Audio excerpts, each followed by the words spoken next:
Hyderabad Kavadiguda division కల్పన చౌరస్తాలో BRS party ఆవిర్భావ దినోత్సవ వేడుకలు ఘనంగా నిర్వహించారు।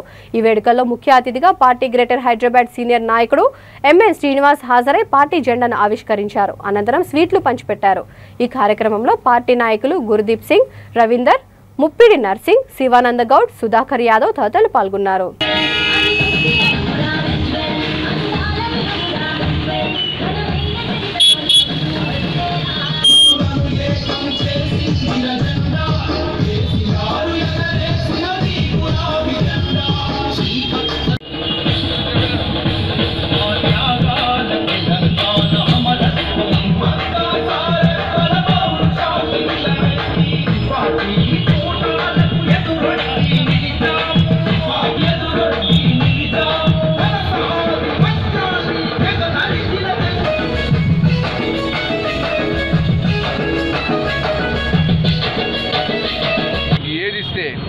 ఉదాహరణకు ఉచిత బియ్యం కానివ్వండి, షాదీ ముబారక్ కానివ్వండి, కళ్యాణ లక్ష్మి కానివ్వండి, ఆసరా పెన్షన్ కానివ్వండి, దళిత బంధు కానివ్వండి, ఇట్లాంటి రకరకాల సంక్షేమ కార్యక్రమాలు ఏర్పాటు చేసి ప్రతి వర్గాన్ని ఒక కులం మతం అనకుండా మరి ఏ రకంగా అయితే బతుకమ్మ పండుగలు చేస్తామో అదే రకంగా మరి రంజాన్ తోఫాలు ఇవ్వడం, క్రిస్మస్కు మరి వాళ్ళకు కూడా క్రైస్తవులకు కావాల్సిన రకంగా వారికి ఆర్థిక సహకారం తోడ్పాటు చేయడం, మరి వారికి బట్టల పంపిణీ కానివ్వండి, చర్చిల్లో భోజన ఏర్పాటు చేయడం కానీ ఇవన్నీ కూడా మరి ముఖ్యమంత్రి గారి ఆలోచన।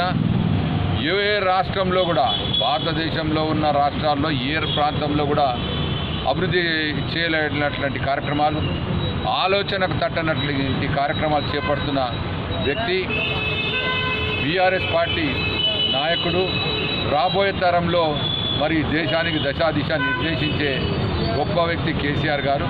మరి కొన్ని పార్టీలు ఈరోజు ఒక ఎజెండా లేకుండా ఒకటే ఎజెండా, మరి హిందువులను ముస్లింలను విడదీయడం, వాళ్ళకు అనుకూలంగా మరి హిందుత్వవాదమే మాట్లాడడం, ముస్లింలు కూడా ఈ దేశంలో పౌరులు, దేశం రాజ్యాంగం ప్రకారంగా ముస్లింలు, హిందువులు, క్రైస్తవులు, సిక్కులు అందరికీ సమాన హక్కులు కల్పించింది బాబాసాహెబ్ అంబేద్కర్ గారి రాజ్యాంగం కనుక అందరి కూడా అన్ని రకాల